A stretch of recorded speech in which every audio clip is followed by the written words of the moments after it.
After leaving the corporate 9 to 5 grind, I became the boss of my own spiritual business, helping others explore and navigate the human experience from insight, wisdom, and lessons learned along the way. Today, I help aspiring spiritual entrepreneurs gain the confidence to share their gifts with the world. Welcome to the Happy Healing Shop podcast. I'm your host, Trang Pham Nguyen, and each week we'll dive into incredible stories of strength, resilience, and transformation. So, if you are ready for some serious breakthroughs, laughs and tears, and stories that will inspire you, you are in the right place, my friend. Let's get started. Welcome back, my friend. I am so excited you are here today because we're diving into part 2 of the 22 lessons I learned in my recent travels in South America. So check out the previous episode if you missed part 1. These reflections came about and I had some major aha moments and deep realizations and life lessons that I just cannot wait to share with you. So if you've ever been curious about how travel can spark growth or give you a fresh perspective, this episode and the previous episode is for you. So let's dive right into part 2. Lesson number 12. I found groundedness without even trying. Now, you know how often we talk about grounding, right? Maybe it could be look like meditation, journaling, or doing some ritual to feel centered.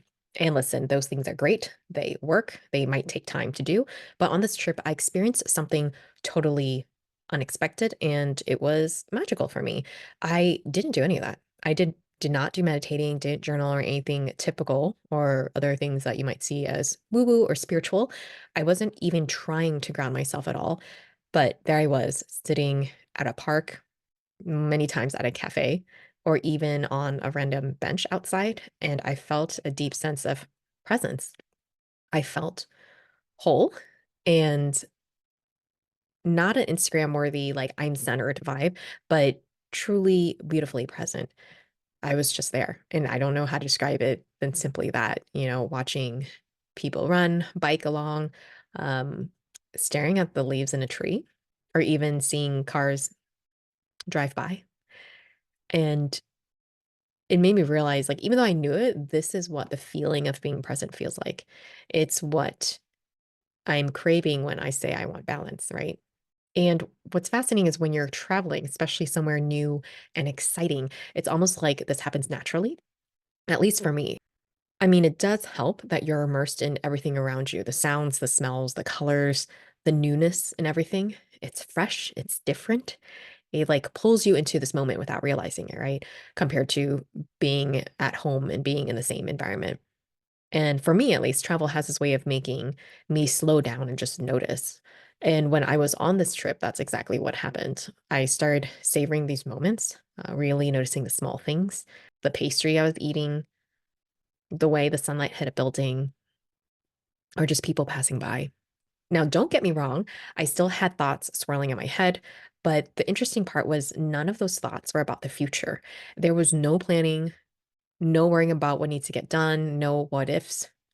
And some of the thoughts were about the past, but they were light. They were funny, random ideas, sometimes maybe even daydreams. And I think for me, that was the key difference I noticed. So at home, when I try to be present, my mind would often jump ahead to the next task, the next project, the next responsibility. But on this trip, I was able to see that being present was when nothing was pulling me out of the current now. Lesson number 13. I learned I'm a free spirit, and that is okay.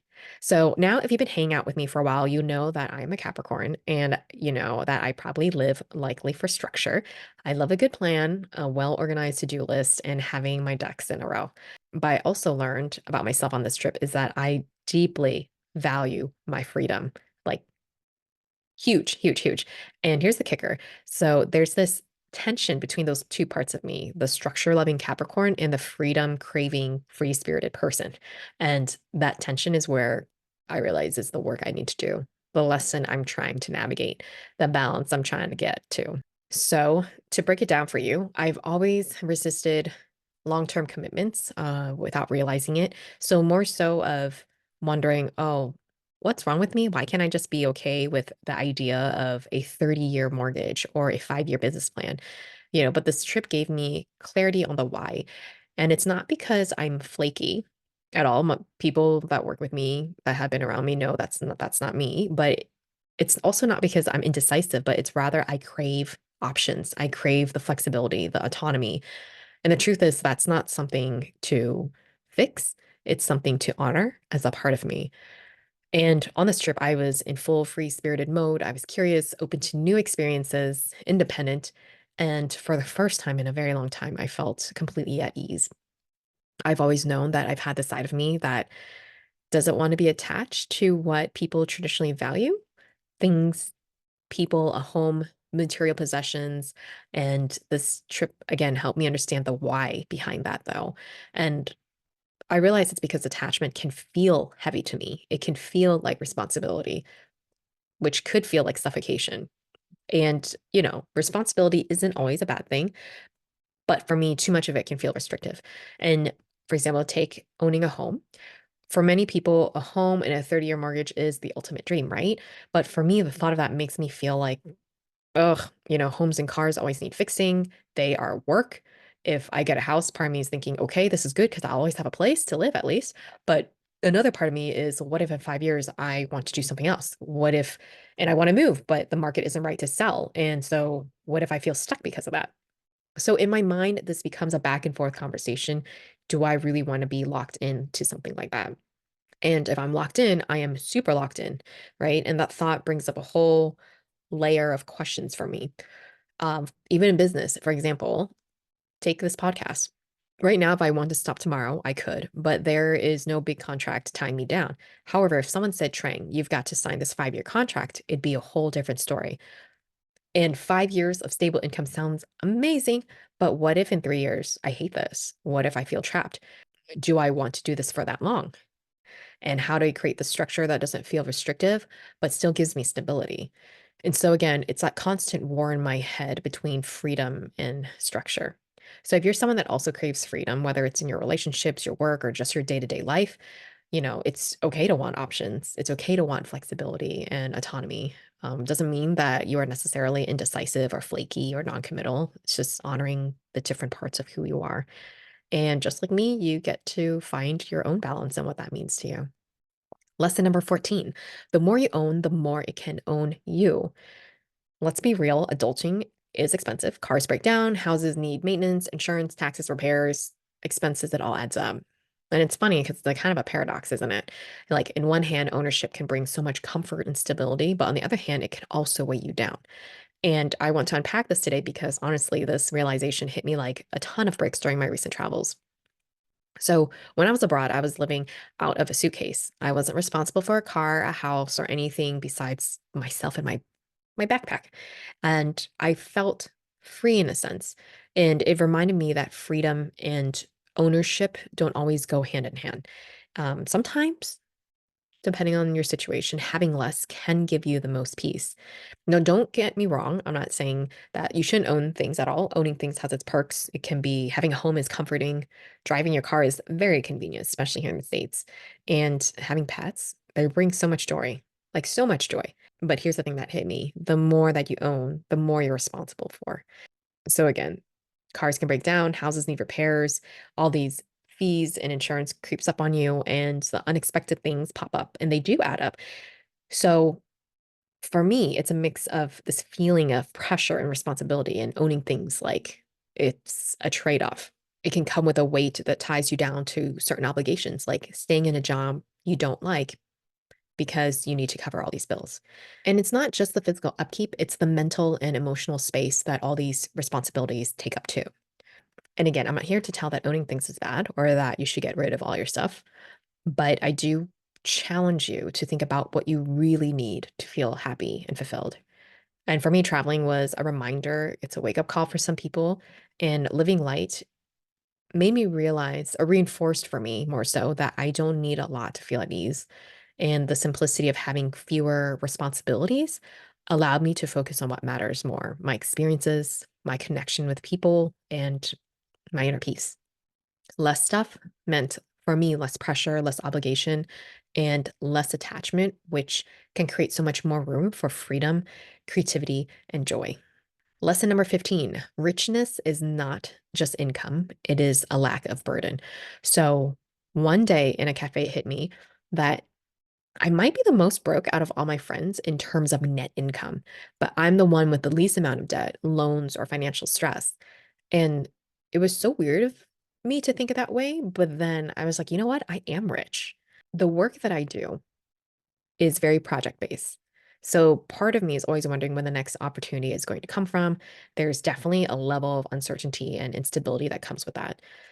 But when I was abroad and I was able to take this leap to travel, I realized that it was all worth it. The instability, uncertainty, the moments of doubt, it was so all worth it for me because that moment sitting in cafe, I didn't feel weighed down. I didn't feel burdened by loans or locked into obligations that didn't align with my values. And that's when it clicked for me personally that there's a richness in simplicity, in not being tied to debt or caught up with lifestyle inflation. And I remember thinking, oh, this is it. This is what it feels like to live fully and to feel free. And I felt like the universe was saying, yeah, this is why you took that leap of faith. This is why you didn't settle for that life that felt heavy or would feel tied down for you. And don't get me wrong, financial stability is important, but, and I'm not saying everyone should throw caution to the wind, but what I am saying is that richness isn't always about, or isn't only about the size of your paycheck. It's also about the lack of burden, the freedom to make choices that align with your values, the ability to feel light, unburdened, and fulfilled. And for me, that richness came from simplicity, from not having things hanging over my head, knowing that I've chosen a life that even though there's so much uncertainty, it allows me to explore, to grow, and to savor these kinds of moments. Lesson number 16, people want freedom, not just rights. On paper, we live in a free country. At least I do here in the States. But in practice, so many people I know don't feel free between debt, pressure, judgment, being treated unjustly, and family or societal expectations. There is a weight that we carry. Lesson number 17, mental joy is nourishment. There is so much going on in the world right now, and a lot of people are sad. I feel it, I see it, and for good reason too. And sometimes you need something that brings joy for the sake of joy. It's kind of like having vegetables for your soul. And it dawned on me that many people don't have something that brings them joy to their lives, whether it's a pet or a hobby. And I met this guy from Ohio on this trip, and he said something that's stuck in my brain till this day. And he says, I like who I am when I travel. And I felt that.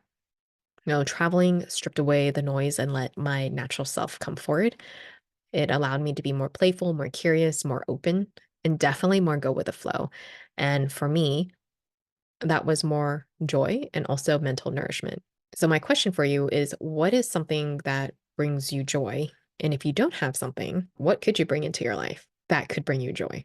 Lesson number 18, suppressed emotions will always find a way out.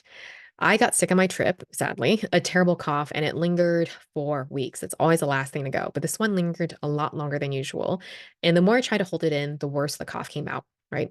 So it reminded me that an analogy of when we suppress our emotions or how we feel, it doesn't disappear, it just gets stored. And then one day it can explode. It leaks out in burnout or illness or resentment. So better to let it move now than store it for later. Lesson number 19, gratitude grounded me. And this one, I know it sounds cheesy and overused, but as I packed my bags to go home, I was overcome with a mix of conflicting emotions, not wanting to go home from my travels, of course, but yet a part of me felt comfortable to be back in a familiar space. Travel doesn't just show me a new place, but it actually helped me appreciate where I came from. And I'm so grateful I have a home base to return to. I'm grateful for my passport, my friends, and also the roots that I grew here. That I could live out of a backpack by choice, not by necessity. And that is a financial privilege to many. Lesson number 20, we all live in bubbles and travel pops them. We all live in our mental or physical bubbles, whether it's our city, our algorithm, the people we surround ourselves with, the culture we live in. and travel forces you to see differently. It reminded me how vast and diverse, and even through pain, there is still a lot of beauty in this world. And this cracks me open every time when I'm in a new country. It's made me cry just from the sheer beauty of being and feeling alive. Lesson number 21, the right people come in gently in your life. So one day I noticed something about the people in my life, and it was the ones that ended up mattering the most, or the bonds that I'm close with, did not come in loud or fast. It was actually very gradual, very at ease. There was no force, just a lot of casual conversations or natural interactions that happened over and over again in a stretch of time. If there was ever disagreement, it still felt like a conversation and never got heated. It's like there was an underlying feeling of respect for each other.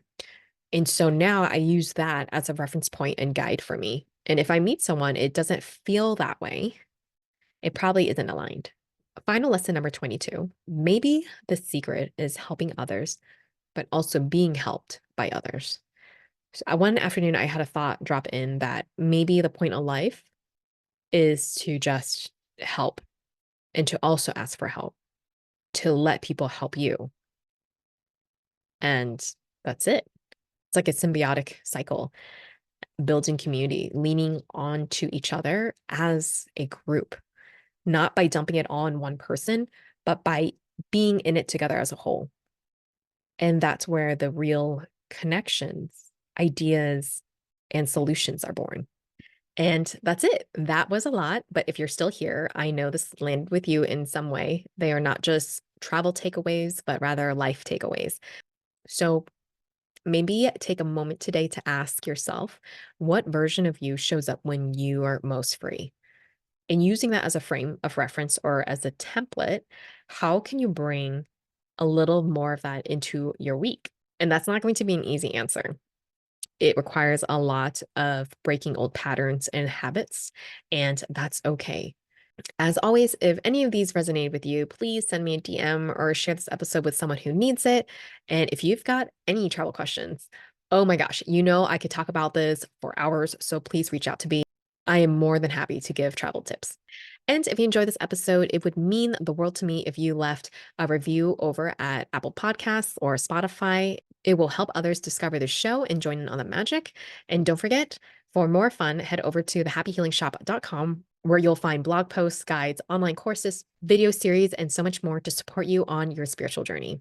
Until we meet again, always remember to shine your light brightly and to share your story.